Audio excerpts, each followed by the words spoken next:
and gratefulness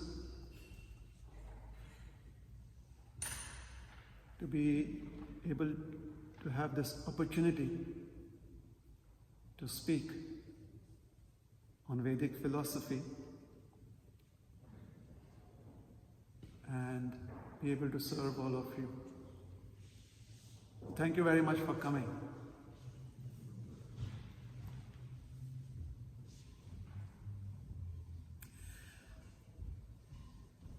Did you know that today's presentation has a title?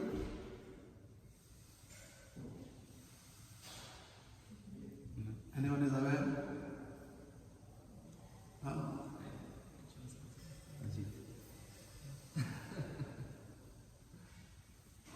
So I was given this topic.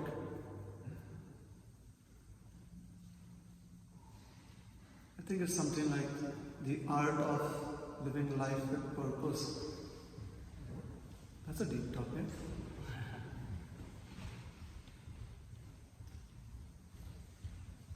I think a lot of you must have found that purpose in life, isn't it?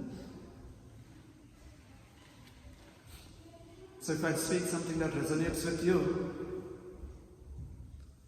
it basically means that I have access to your Wi-Fi at home. And I can listen to you, to your conversations. That's scary, isn't it? I wish I could do that.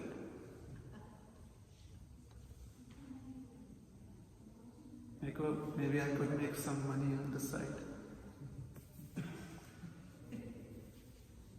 That's a good purpose in life, isn't it? What do you think? Making quick money like that? Yeah, I know your secrets. But it is illegal. I don't think so. That is recommended. Could be caught by the police and put behind bars for that. So no, I'm not going to try and eavesdrop on you by hacking your Wi-Fi. So what am I going to do? I'm going to tell you a story. This story was narrated by a very, very famous saint.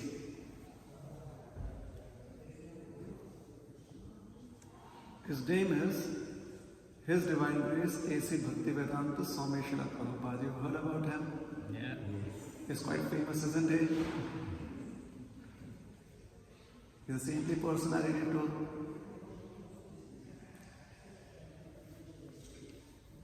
So, he introduced this story by calling it liquid beauty. Anyone has heard about liquid beauty here? Those who have heard about liquid beauty, please raise up your hands. Good for you. Now you get to hear it again.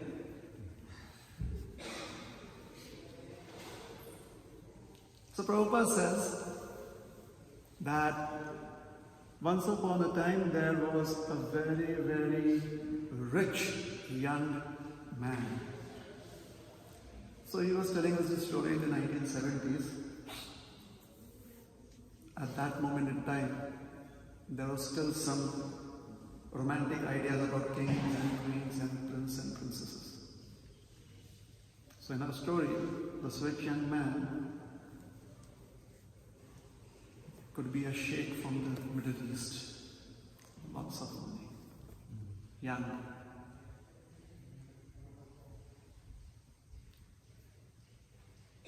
His purpose in life is to find interesting ways of being sensually happy. cars, branded clothes, so on and so forth. Well, actually, Prabhupada, I'm improvising here. Is that all right? Or do you want me to stick to the original story? Can I improvise? Yes. All right, so I'm improvising. In Prabhupada's story, there was a prince on a horse. Now, we would think that that is a video game, you know. Prince on a horse. So a rich young man traveling around the world, wanting to make the best use of all the resources that he has to enjoy. He happens to chance upon a beautiful young lady.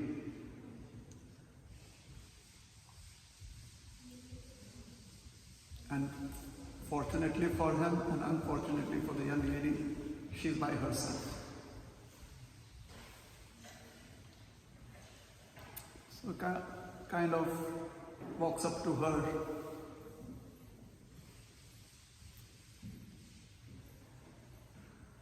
and he proposes to her. Well, not in a traditional sense. His proposal is, can we be together? Because he's completely enamored just by seeing her physical beauty. It could happen to anyone, right?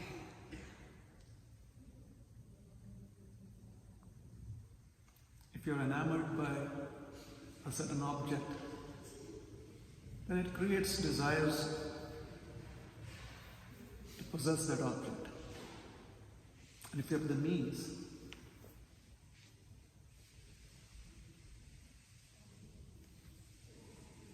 then you give it your best try, right?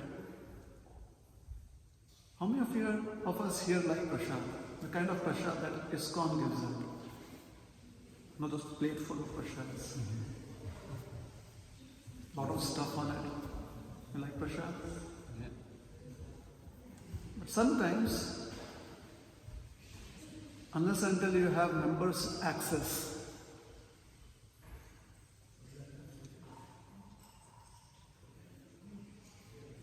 certain varieties of prasad may not be available to you. You need to have members' access only. Have you been there? A prasad like that? Have you been in a situation where you're like, where do I get that?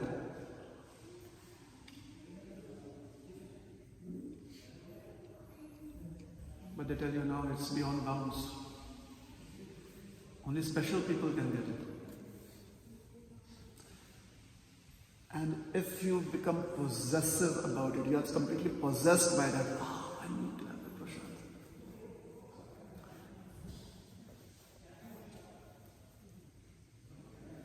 Then you look for resources like, who do I know in the community who can give me access to that prasad? Would you do that? You would do that, right? You would reach out to someone that is your friend or could help you get access to it. It's normal, people do it. So that's what this young man felt, that he was doing something very, very normal. The girl didn't even look at him, she just kind of walked away from him.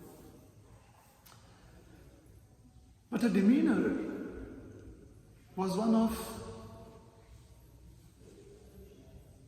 great humility and detachment. When she walked away, the young man did not feel bad about it. He did not feel insulted.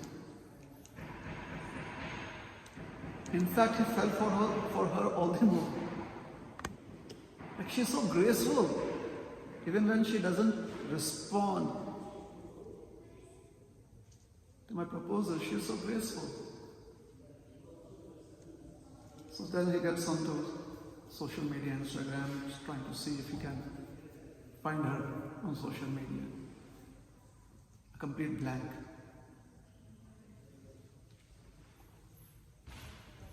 He asks the neighbors. So the neighbors tell him that, oh, she is an heiress to a huge fortune. She has this big inheritance and she is the only child. However, she is the least interested in her inheritance.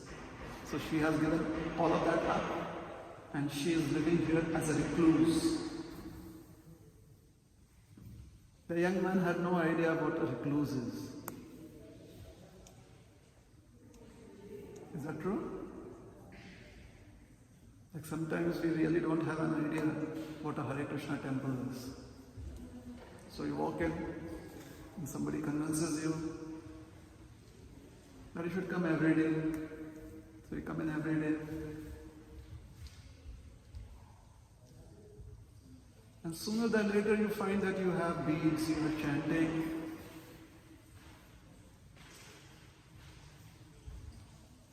Did you ever think that you would sign up for a program like that? This happens. So he had no idea what a recluse is.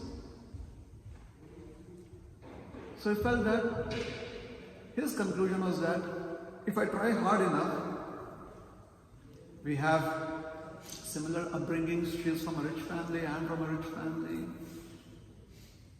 I mean, this is how rich kids are. I've grown up with kids who have a lot of facilities, wealth, access to resources. I think I can sway her. So the next day, he came in. He put on the most charming demeanor that he could manage, and he approached her again. She saw him from a distance and walked away, but he started pursuing her. From somewhere, he got access to her phone number. She had a phone. Today's times, even recluses need phones. Emergency number, you know? She had a phone, so he got access to her number. He started texting her, stalking her, writing all weird messages to her.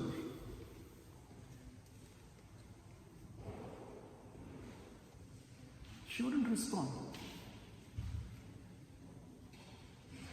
He had Hare Krishna. It's been a long time since I've been here.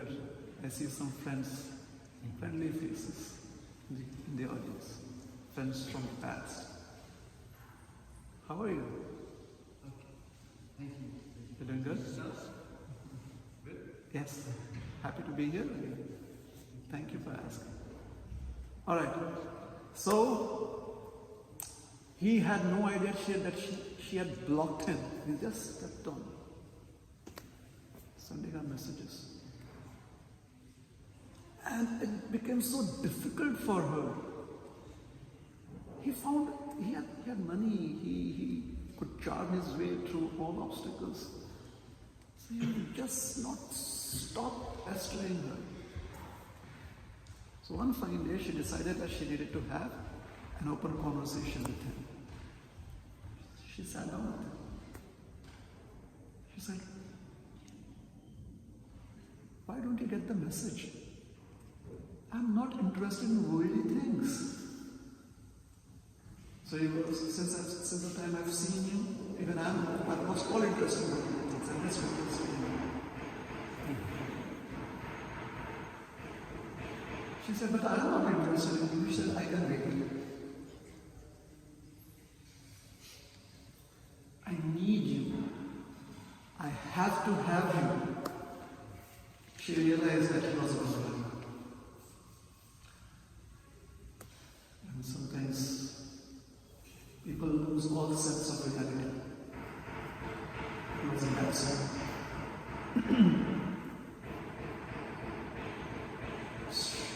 So she came up with a thing for 7 days. She said, give me 7 days, stay with me. On the 7th, she called upon the pharmacist. Laxatives, diuretics, and emetics. So basically, she was going to detoxify herself, but in a very, very extreme way. So for 6 days, she was constantly monitoring her blood pressure. Intelligent girl. But for 6 days, she just took laxatives and emetics and diuretics. And her body was simply passing out urine, stool, and vomit. But she had this interesting idea of collecting all of that in pots, in various pots. All of the liquids, nice music playing, red shoes, blue socks, jacket. He's very excited.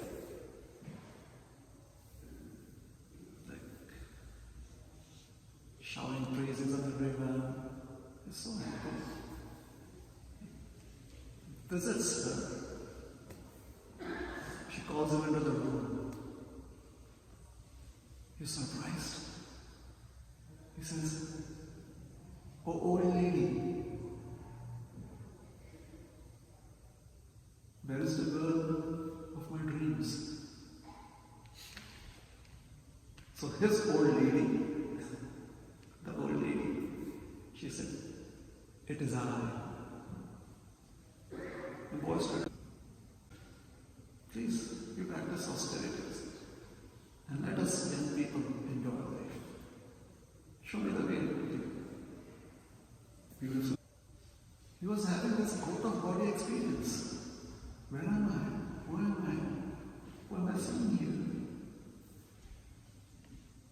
He said, "But how can you be the same person 6 days ago?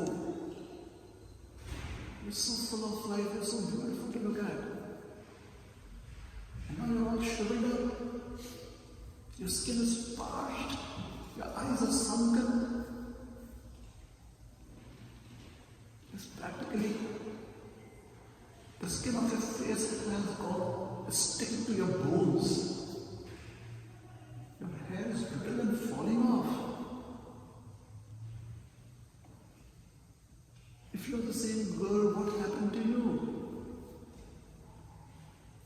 She said, "I'm the same girl. But the beauty that you fell for, I've collected it for you."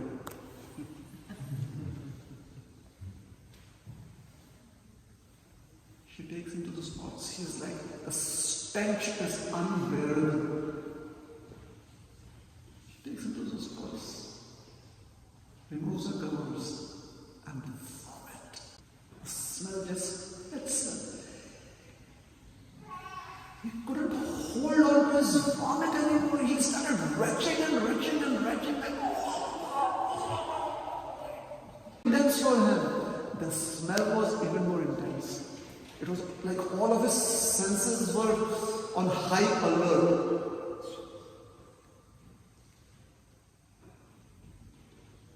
He said, "What is this? What are you trying to do to me?" The girl said, "Nothing, no one. You'll never ever have any attraction for me. So what made my body beautiful is right there. Have it." Educated, gentle, Hare Hare Krishna. Educated, gentle. How do you like the story, kid? You're a doctor.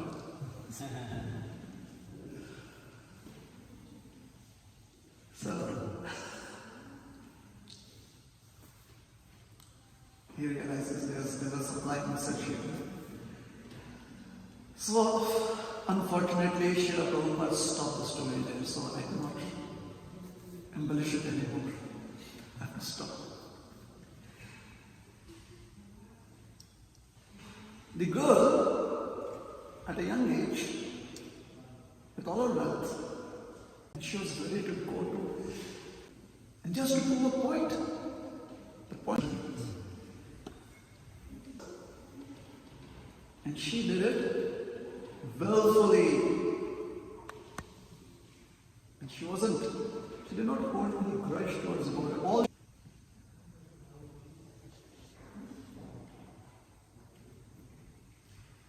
in the Srimad Bhagavatam, there's a beautiful description.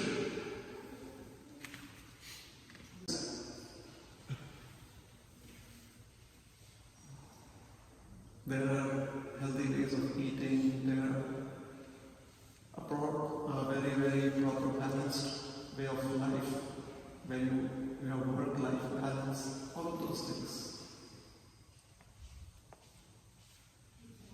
They're important. However, they are not goals in themselves. Work-life balance is not a goal in life. It is just a means towards a goal.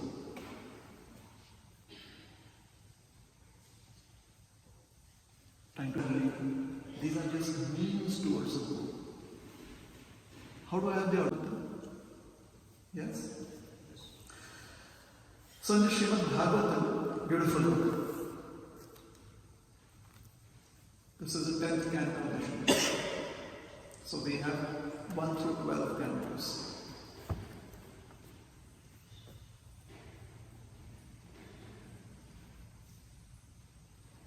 In the first canto, there's a beautiful message. I mean, it could be relevant for us. So let's hear the message. Shrinvatam Swakatha Krishna Punya Shravan Kirtana Vidyantastha Hyapadrani Vidhurti Suhrit Sadam. How did you like my recitation? Was it good enough? It was good? Very nice. Like it? The melody is good? And why don't we do it together? Yeah. That's a great idea? Okay, this is how we are going to do it. I'm going to recite a line and then you try to repeat after me. Is that fine? Sure. Yeah? Alright, great. Shrinvatam Swakatha Krishna. Oh, you're doing great. Alright, let's break it down. Shrinvatam Swakatha Krishna Punya Shravan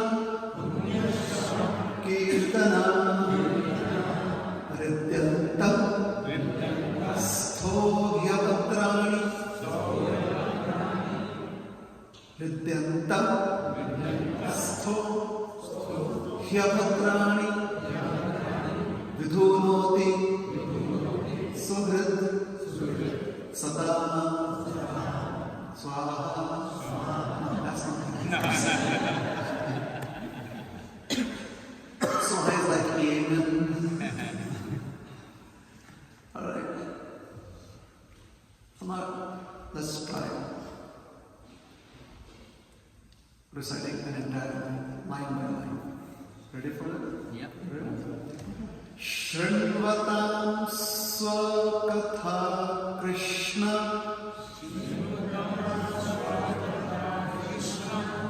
Punya Shravana Kirtana. Here's the tricky part, alright? Rityastho Hyabhadrani. Bravo, bravo, bravo. I thought that was a tricky part. You were too good. Wonderful. Vidhunoti Suhrit Satam.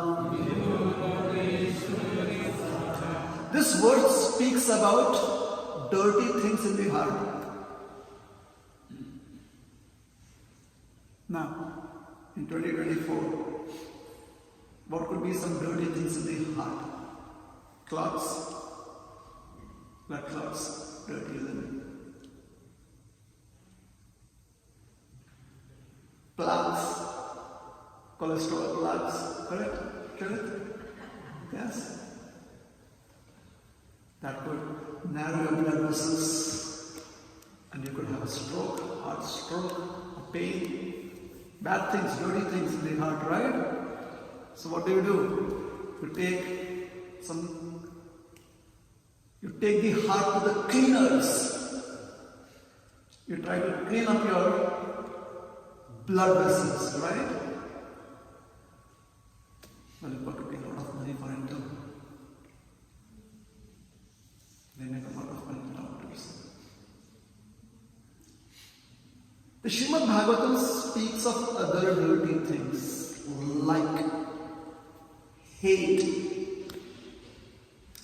envy, jealousy, pride, anxiety, feeling hurt, being obsessed,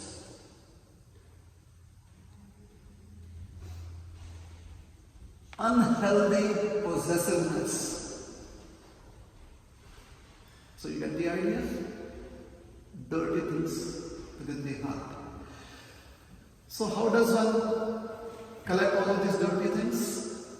Oh, we are very good at it. We have all of these collector's items within our heart. The best of them. Well, when I say we, it's a royal we. I was thinking about myself. All of you are very good people. You don't have me. Your hearts are like sparking clean. So it's about me. You have to be compassionate towards me. See, I have all of that. Hence this verse carries a lot of meaning for me. I need to take it to the cleaners in my heart. I need to get it cleansed. I need to be purified of this unnecessary baggage that I have in my heart. It's baggage, anxiety. It doesn't even allow me to sleep at night. During the day I go crazy. Hate. I feel as if I'm sitting in a hot oven. Pride. Even if there are no clouds, I feel as if my head is in the clouds. So I need to clean my heart. What should I do? Hridayantastoya bhadrani. All that is abhadra. Abhadra means inauspicious. Abhadra means unhealthy. So all that is unhealthy for us. Vidhunoti is like the best dry cleaner, the best washing that we can have, cleansing that one can have. Best cleansing agents are used. Vidhunoti. Suhrit Satanam. If one can associate with people who have this virtue of being always peaceful in all situations, of always finding sufficient amount of love to give around. Somehow or the other, they kind of have this unending reservoir of love within themselves, which they just distribute. Hey, take some love, take some love, take some love. How?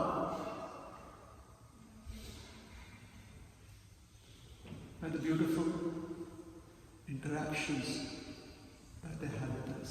Great personalities like that. They interact with us. They give us hope to see that love exists in this world, kindness exists in this world, kindness exists within our realm.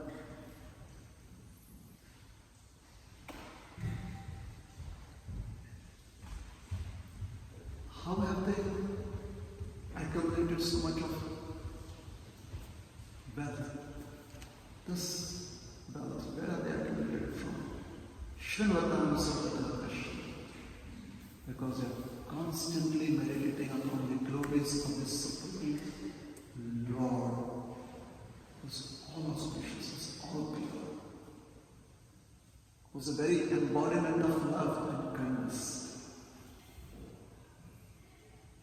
who simply knows to give and never asks anything in return. That's God. That's Krishna. That's the Supreme Lord.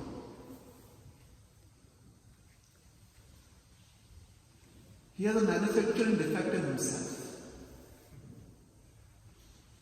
God. He cannot help but be nice to people. He cannot help but find out ways and means to help people be happy.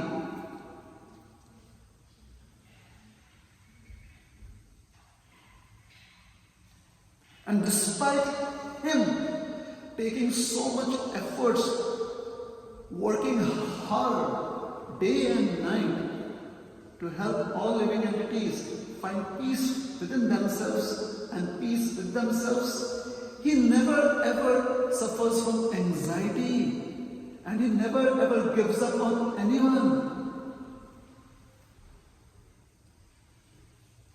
Isn't that a serious manufacturing defect in him? That's his very nature, that is his very existence.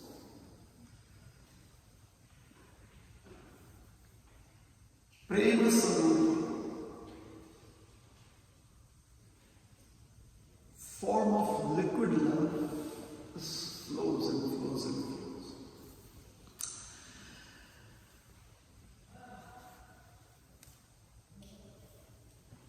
Once upon a time,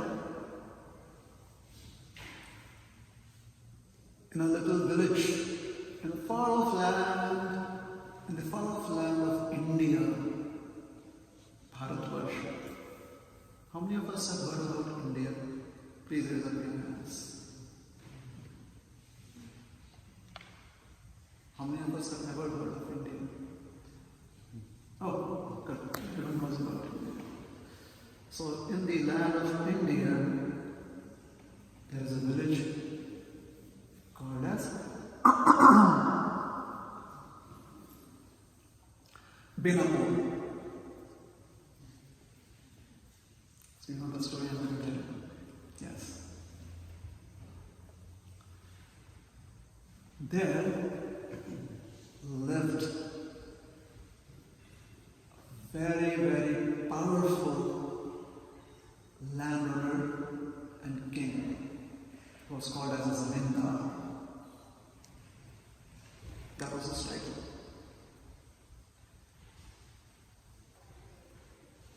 This Zamindar became very, very envious of a simple saint whose name is Haridas Thakur.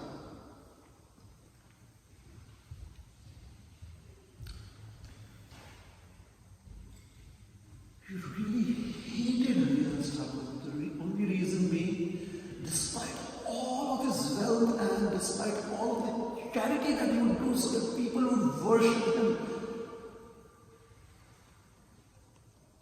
as a great person, he still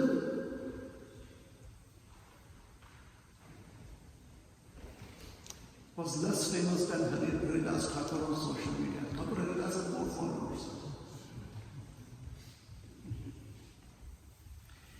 He did paid promotion. Still couldn't beat Haridas Thakur. So he wanted to destroy Haridas Thakur. And he had the means to do it because Haridas Thakur was a poor, poor man who would simply live in a cave, and throughout the day and night he would just chant Hare Krishna, Hare Krishna, Krishna Krishna, Hare Hare, Hare Rama, Hare Rama, Hare Hare. That is all he would do.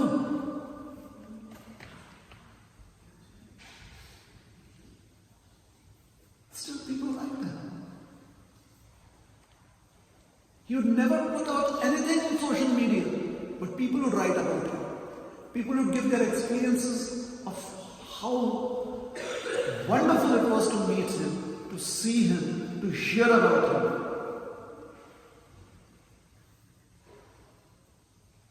everywhere. There's just people talking about Haridas Thakur. And our gentleman, his name was, his Zamindar, his name was Ramachandra. He couldn't sleep, he was so envious of Haridas Thakur. He came up with a nefarious plan. He called for the most beautiful young girls in this neighborhood, in this city.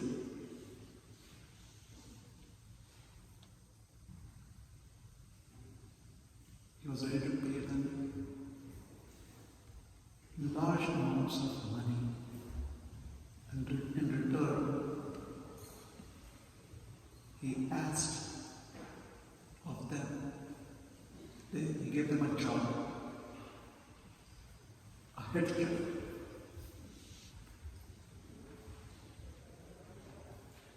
But one of them had to go to where Haridas Thakur was, and in seclusion destroy his reputation and character through the means of physical union that would be captured and recorded by another human being as a witness.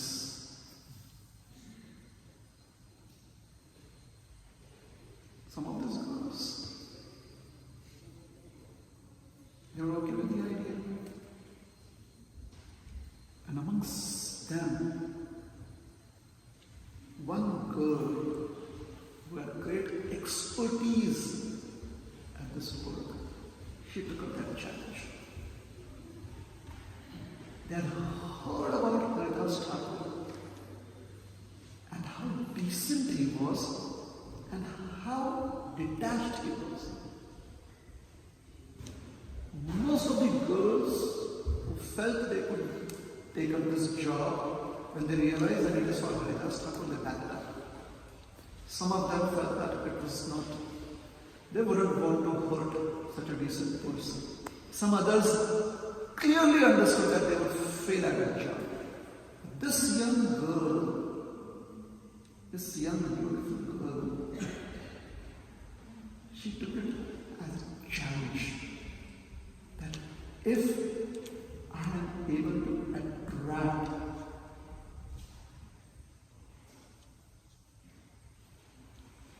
a great saint of such detached demeanor, when the fame of my beauty would spread far and wide. She knew it wouldn't be easy. Ramchandra Khan said, all right, you're up for the job. By today evening, the job should be done. I'm going to send one of my men with you who will stay at a distance and observe how you trap, what is it? Honey trap. Everyone knows what's honey trap? You should. Yes, some of you know. And those of you who don't know, you can get references from them.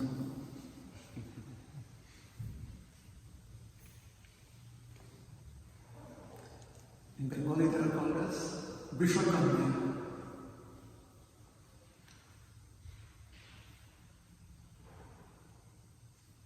They're good at a job. She goes to the secluded cave deep in the forest where Haridas Thakur was standing in seclusion. And she tried to attract him. And how did she try to attract him? She goes wearing nice tilak. She has a very, very decent dress on. Maybe a sari. Maybe a covering over her head. And very shyly, she approaches a cave where Haridas Thakur is chanting. At the entrance of the cave, Thakur Haridas has tulsi plant. She bows down to the tulsi plant and goes around the tulsi plant. She knows this is called as pradakshina.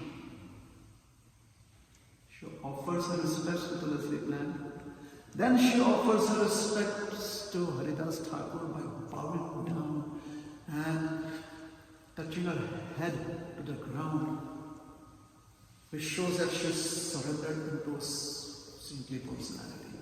And she sits down at a distance and she watches him. And then in a very, very soft and alluring voice, she says, "My dear sir, you're a young man, I'm a young woman. I feel very attracted towards you. Saints have great compassion towards others. Please be compassionate unto me and fulfill my desire of wanting to have physical union with you."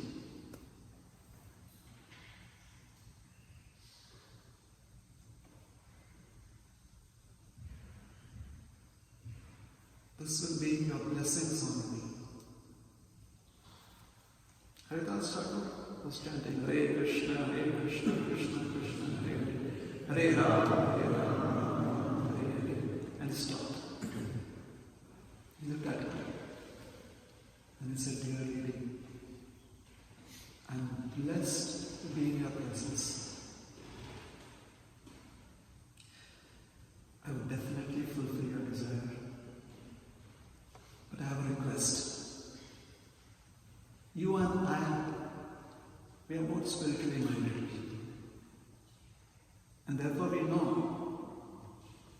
how important vows are.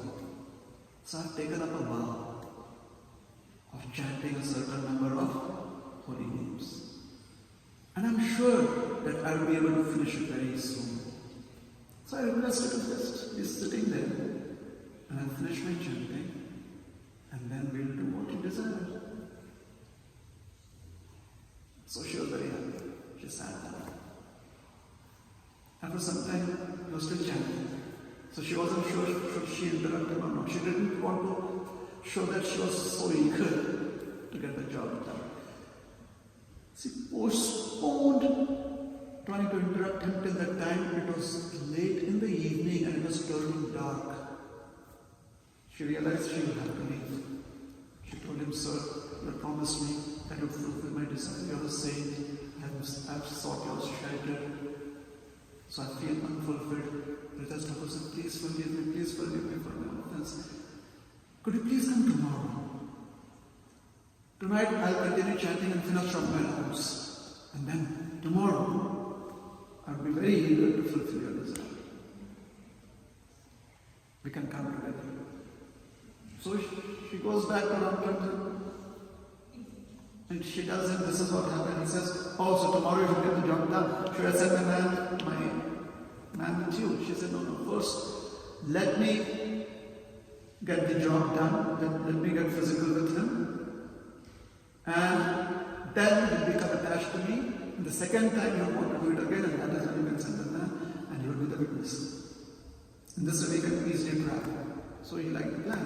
Ramchandra liked the plan. When I say Ramchandra, the Zamindar Ramchandra, I'm so sorry. Syawar Ramchandra Bhagwan ki jai. So that the Zamindar Ramchandra.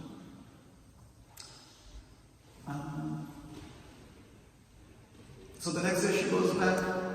Haridas Thakur welcomes her. She offers obeisances to Tulsi, offers obeisances to Haridas Thakur. "My dear sir, I'm here. Please keep sitting. Yesterday I couldn't finish my round, so it will take me just a little bit more time." And in this way, he spends the entire day chanting, and she spends the entire day listening to him chanting. And as she is listening to him chanting, the chanting grows on her. And slowly, unconsciously, she starts taking the names of the Lord. Hari, Hari. And Haridas Thakur is chanting. And then she goes, Hari, Hari, Hare Krishna. And she doesn't even realize she's doing that.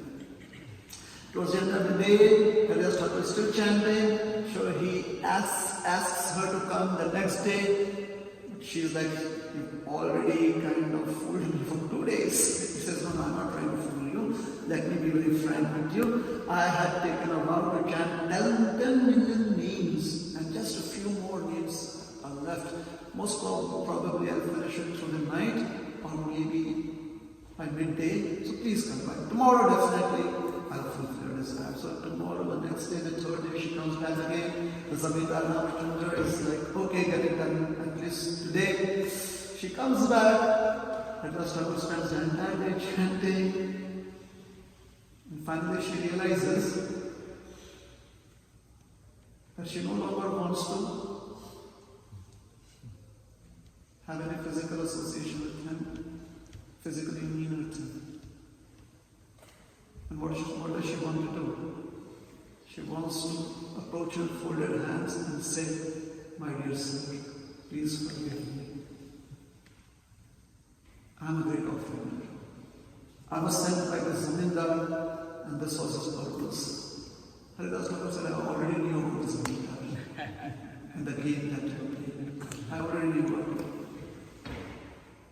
But I simply stayed here because I saw some potential within you. You have a desire to excel in life. I wanted to help you achieve that goal.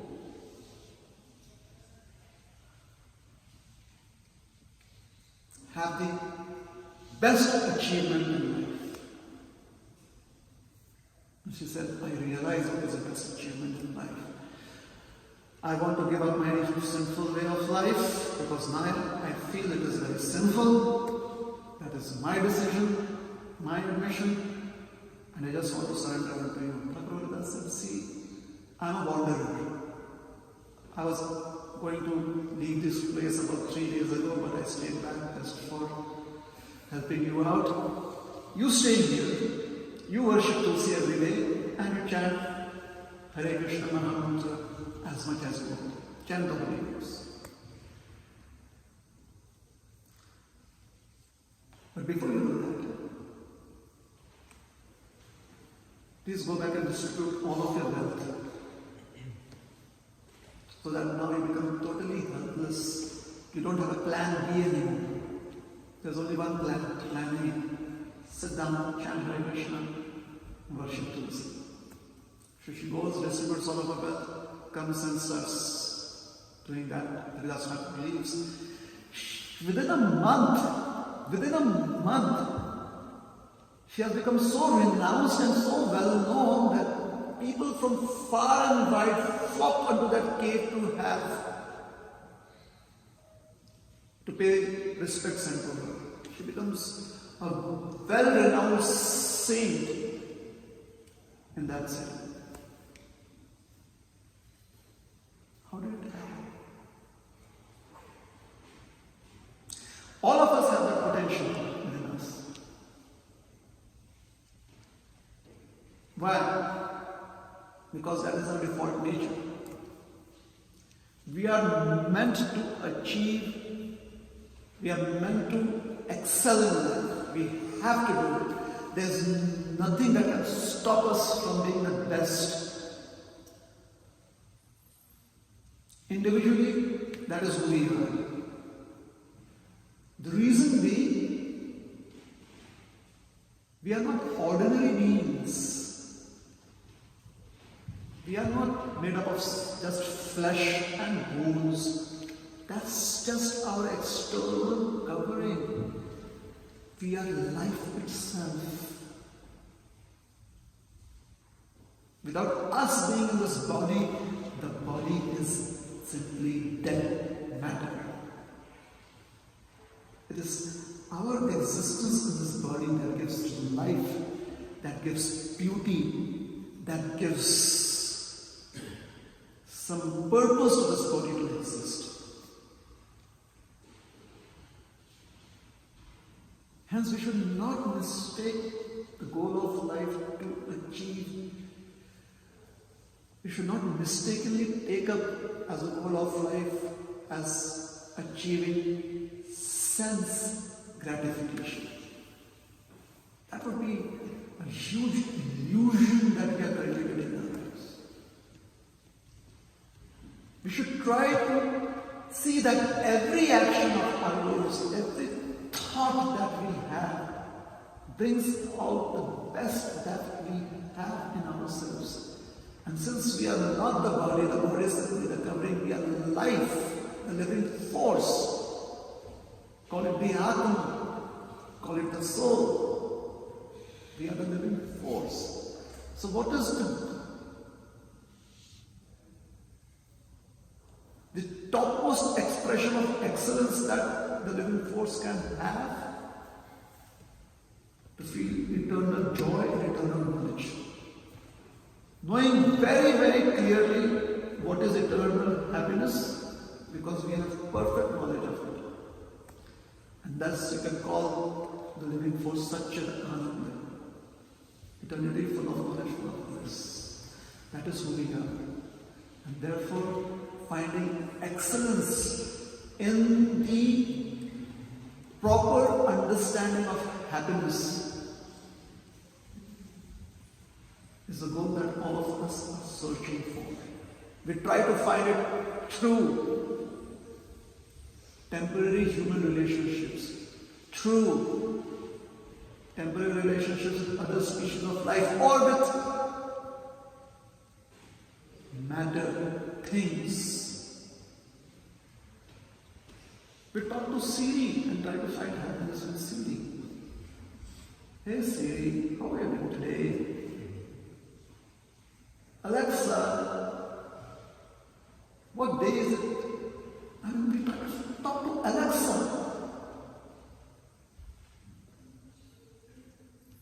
And you know how Alexa reacts? She knows exactly what we need. And she tells us, today is a very nice day. Let us go for a walk. Enjoy. Today it's going to rain. Stay indoors. Or if you're going out, take an umbrella with you. See those relationships that we're cultivating? Do you think we are going to be happy talking to Alexa our entire lifetime? No! So what are we going to be happy with or in? What is that sheer excellence that is a birthright to claim?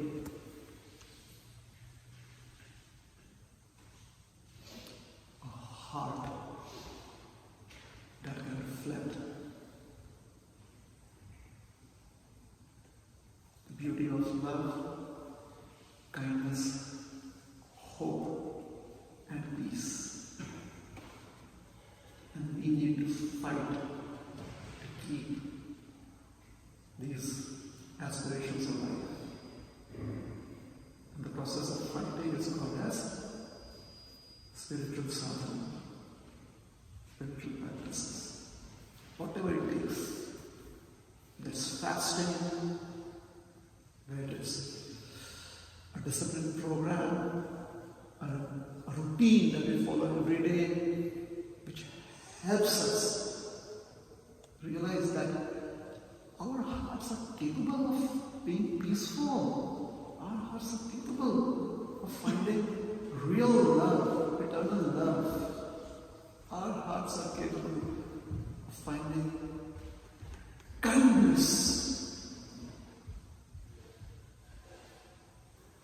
Where we know we don't have to consciously worry about how the environment can be clean. Because unconsciously, our kindness helps us live a life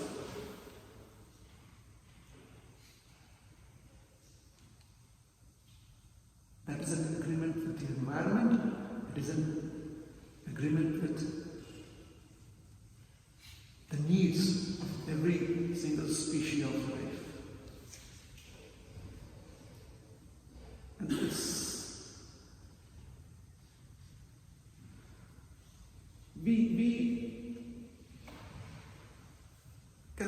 claim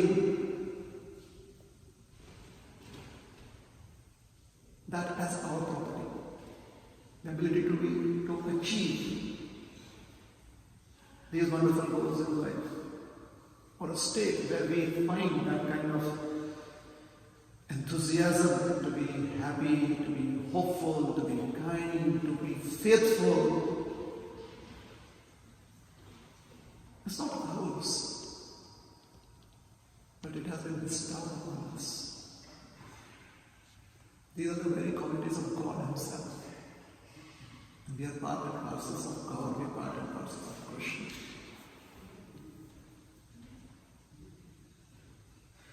And therefore, the words of the Lord in the form of scriptures, they exhort us to be truthful in our spiritual practices, to be honest in our spiritual discipline.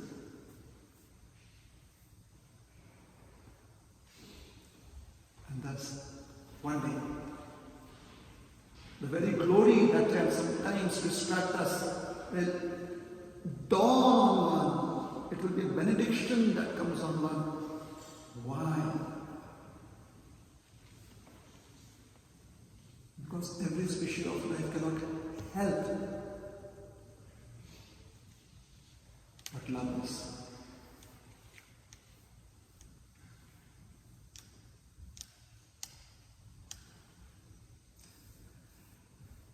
So let's stop here. Thank you very much. Hare Krishna.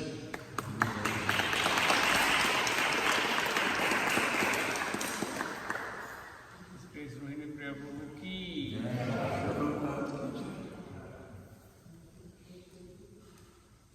That's all. Whatever I have memorized, I'm done with it. So I'm back to my ignorant self. So if there are any corrections or any thoughts about what we spoke, is it okay if we take it offline? It's 8:40, so is it okay if we take it offline? Yeah. Yes? Yeah, so we'll stop here. Thank you very much.